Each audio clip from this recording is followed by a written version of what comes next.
अमित शाह बनिया के बेटा है। मैं तो बनिए का बेटा हूँ भाई।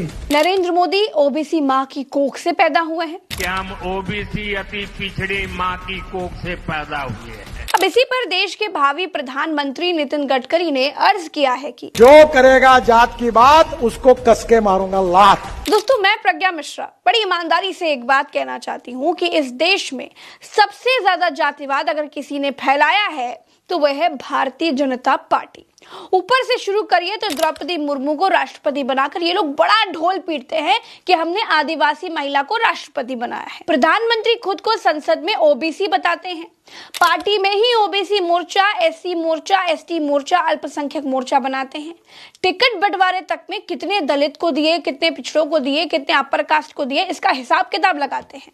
और तो और सरकार बाकायदा देश के 688 कचहरियों में धुआंधार जाति प्रमाण पत्र बनाने के लिए वकीलों, जजों को बिठा रखी है और कहते हैं कि देखो भाई, राहुल गांधी जातिगत जनगणना की बात कर रहे हैं।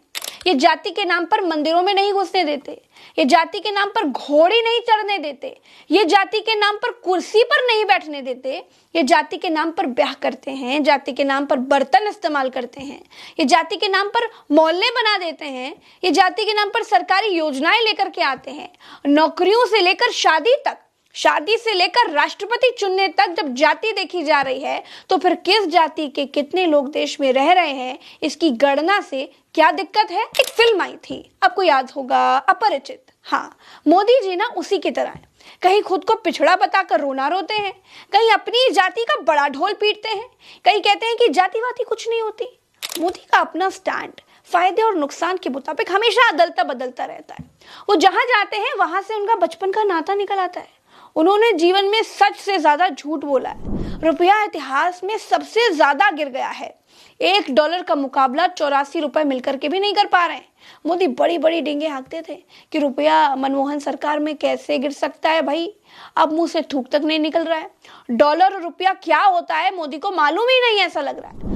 तो झूठ बोलना, मुंह पर झूठ बोलना, बार बार झूठ बोलना, ताबड़तोड़ झूठ बोलना मोदी जी की फितरत हो गई, ऐसा लग रहा है। भाजपा को लगता है कि अलग अलग जातियों को अगर अपनी ताकत पता चल गई तो अलग अलग जातियों के नेता पैदा हो जाएंगे।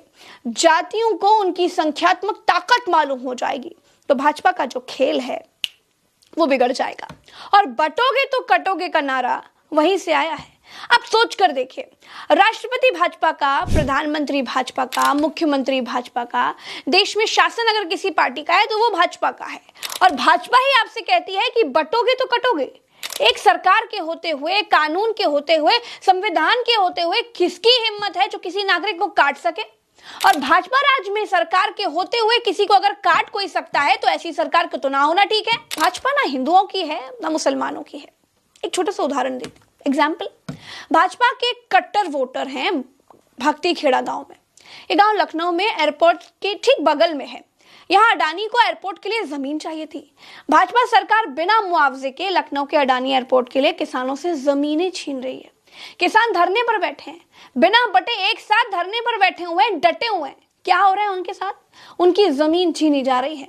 ये लोग नहीं बटे, फिर भी इनकी काट कौन रहा है?